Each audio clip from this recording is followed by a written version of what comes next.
Break के बाद स्वागत है आप सभी का सी न्यूज भारत में। रेवाड़ी में कैबिनेट मंत्री राव नरबीर सिंह ने केंद्रीय राज्य मंत्री राव इंद्रजीत सिंह को करारा जवाब दिया है। उन्होंने कहा कि भाजपा ने राव इंद्रजीत सिंह के परिवार को जो सम्मान दिया है वैसा शायद देश में कहीं किसी को नहीं मिला होगा। उनकी कौन सी इच्छा पूरी नहीं हुई ये वे नहीं जानते। दरअसल 14 जनवरी को राजस्थान के झुंझुनू में एक कार्यक्रम के दौरान राव इंद्रजीत सिंह ने कहा था कि उन्होंने बार बार सरकारें बनवाई लेकिन उन्हें कभी वाजिब इनाम नहीं मिला। उनके इस बयान का वीडियो सोशल मीडिया पर वायरल हो रहा है। इसी बयान पर प्रतिक्रिया देते हुए राव नरबीर सिंह शुक्रवार को खेड़ा आलमपुर में आयोजित एक कार्यक्रम में बोले। राव नरबीर सिंह ने कहा कि भाजपा ने केंद्र में पिता को और प्रदेश में बेटी को मंत्री बनाकर बड़ा सम्मान दिया है। भाजपा में ऐसा उदाहरण देश में शायद ही कहीं देखने को मिले। उन्होंने कहा कि राव इंद्रजीत सिंह के वजूद को नकारा नहीं जा सकता, लेकिन दक्षिणी हरियाणा में भाजपा की जीत किसी एक व्यक्ति की नहीं बल्कि पार्टी की नीतियों और कार्यकर्ताओं की मेहनत का परिणाम है। सीएम बनाए जाने के सवाल पर राव नरबीर ने कहा कि मुख्यमंत्री बनाने का फैसला पार्टी करती है, 1 या 5 विधायक मिलकर मुख्यमंत्री नहीं बनाते।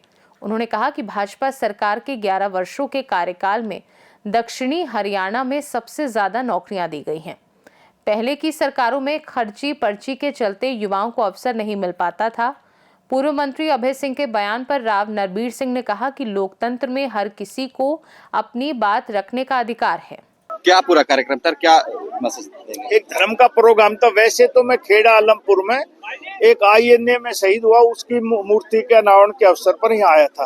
तो रास्ते में ये गांव पड़ता तो इन्होंने 3 दिन पहले आए मेरे पास, 3-4 दिन पहले कि जी आप आ तो रहे हो, हमारे गांव में भी एक धार्मिक प्रोग्राम उसमें आ जाओ। तो मैंने कहा मैं जरूर आऊंगा। तो आज उस विषय में ही आया था। एक आईएमटी की आप लगातार बात करते हैं, आज उसी जमीन पर हैं, तो कब तक ये मूर्त रूप ले पाएगा? मैंने कहा कि हमने पोर्टल खोल रखा है, जैसे ही जमीन अपलोड होगी फिर इनसे बातचीत करके कीमत तय करके हम इसको आईएमटी बनाएंगे। और नरबीर सिंह ने कहा है कि आईएमटी बनेगी तो कोई भी हालात हो, लोग यदि चाहेंगे तो मैं यहाँ आईएमटी जरूर बनाऊंगा। और सरकार का भी ध्येय है और हमने घोषणा की थी कि 10 आईएमटी हरियाणा प्रदेश में बसाएंगे, उसमें एक आईएमटी रेवाड़ी जिले में जरूर यहाँ बन रही है।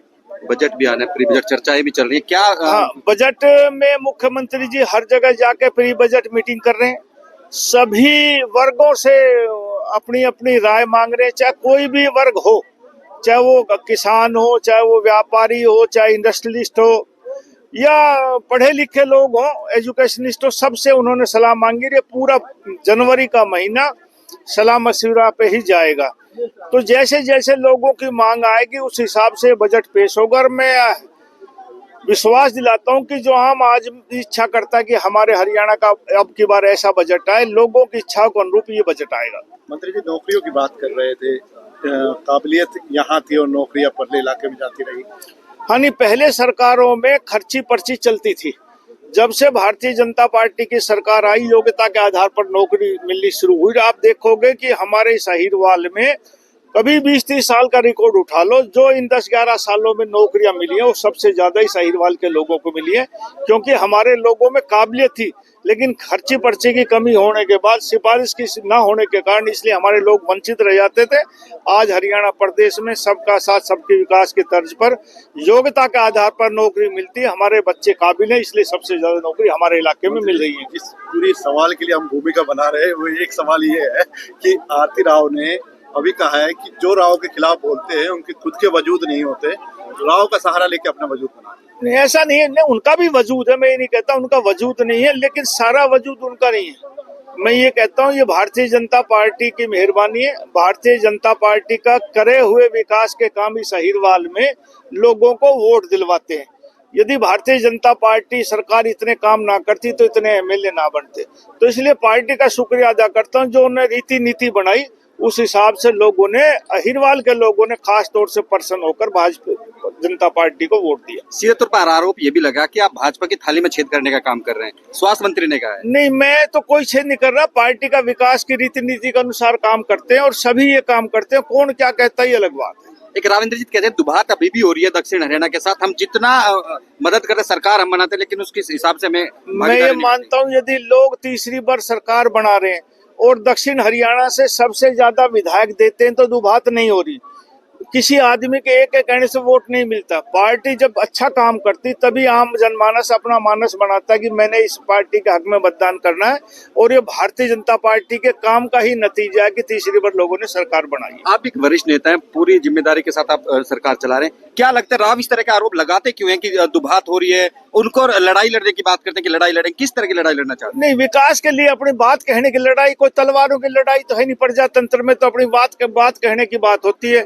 लेकिन मैं ये मानता हूं कि मुख्यमंत्री मनोहर लाल जी ने भी इस दक्षिण हरियाणा में बहुत काम किया, और नायब सैनी जो मुख्यमंत्री है वो किसी इलाके के साथ पक्षपात नहीं करते। जो भी जायज मांग होती है विधायकों के द्वारा कही जाती है, और मुख्यमंत्री उन सब बातों को मानते हैं। पहले आप मदद करने की बात कहते हैं, मैंने मदद करी तब वो लोकसभा पहुंचे, उसके बाद पूरा बखेड़ा खड़ा होता है। राव अभय सिंह बोलते हैं, क्या किसी के बैकएंड पे कुछ ये राजनीति चल ना रही है? कोई ऐसी बैकग्राउंड जो आपका आदमी के मन की जो इच्छा होती है वो आदमी व्यक्त करता है, और प्रजातांत्रिक प्रणाली में यही एक तरीका अपनी बात कहने का, तो वो बात कही गई। एक लास्ट दुभात पहल प्रदेश, पूरे देश की बात करें, प्रदेश में वो केंद्र में मंत्री और बेटी यहाँ पे मंत्री है, फिर भी दुभात की बात करते हैं। क्यों लगता है आपको इस तरह से? नहीं, मुझे तो ऐसा नहीं लगता। मेरे हिसाब से देश में ये पहला, मेरे सोच के अनुसार ये पहला एक केस में जिसमें बाप भी सेंटर में मिनिस्टर है और बेटी भी प्रदेश में मंत्री। ऐसा हिंदुस्तान में शायद भारतीय जनता पार्टी में और ना हो। तो व्यक्तिगत तौर पर सोचो तो पार्टी ने उनको बहुत कुछ दिया है। बाकी क्या इच्छा नहीं पूरी है मुझे पता नहीं, लेकिन वैसे पार्टी ने बहुत कुछ दिया। सीएम वाला दर्द तो नहीं पीड़ा बार आती बार? नहीं साहब, सीएम तो पार्टी बनाती, कोई एक विधायक या 5 विधायक नहीं बना सकते। पार्टी जो फैसला करती है वो प्रदेश के हित में करती है। जो पार्टी ने फैसला किया वो उचित है। सर, अरावली का एक बड़ा मसला चल रहा है, आप किस तरह से देखिए? आपने कहा भी प्रोजेक्ट था कि ड्रीम प्रोजेक्ट उसको लेके अरावली पे अब स्टे लग चुका, और मैंने जब भी कहा था, जब अगर कोर्ट ने स्टे नहीं लगाया था, कि हम ऐसा कोई काम नहीं करेंगे जिससे लोग ये कहें कि अरावली में नुकसान हुआ है। कोई नया पहाड़ लीज पे नहीं दिया जाएगा। और अरावली को बचाने के लिए आज भी मैं जा रहा हूँ सिया गांव में, जो हमारा पुराना जाट जाटी के पेड़ होते थे, रोहिड़ा के होते थे, हम इनको वन्य जीव प्राणी के तहत इनको और भी हम सुरक्षित करने के लिए प्रोग्राम बना रहे हैं। अगले बजट में इसको डालेंगे ताकि हमारे जो पुराने पेड़ हैं उनकी पेड़ों की रक्षा हो सके। और वायु देवता प्राणी में मैं उन 5-6 किस्मों के पेड़ों को शामिल करने की इस बजट में कोशिश करूंगा कि जाट जाटी रोहिड़ा जाड़ जो पेड़ हमारे यहाँ नेटिव पेड़ हुआ करते पुराने जमाने में, उन पेड़ों को सुरक्षित करने का काम भारतीय जनता पार्टी की सरकार कर रही है। रेवाड़ी से सी न्यूज संवाददाता चैन सिंह की रिपोर्ट। कैबिनेट मंत्री राव नरबीर सिंह ने केंद्रीय राज्य मंत्री राव इंदरजीत सिंह के बयान पर करारा जवाब दिया और स्पष्ट किया कि भाजपा ने उनके परिवार को जो सम्मान दिया वह देश में कहीं और शायद ही किसी को मिला हो। भाजपा की नीतियों और कार्यकर्ताओं की मेहनत के चलते ही अहिरवाल क्षेत्र में पार्टी को सफलता मिली। इस बहस ने दक्षिणी हरियाणा में राजनीतिक माहौल को फिर से गर्म कर दिया है। खास रिपोर्ट में फिलहाल के लिए इतना ही। बने रहिए सी न्यूज भारत के साथ। हर खबर आपके साथ, आपके हाथ।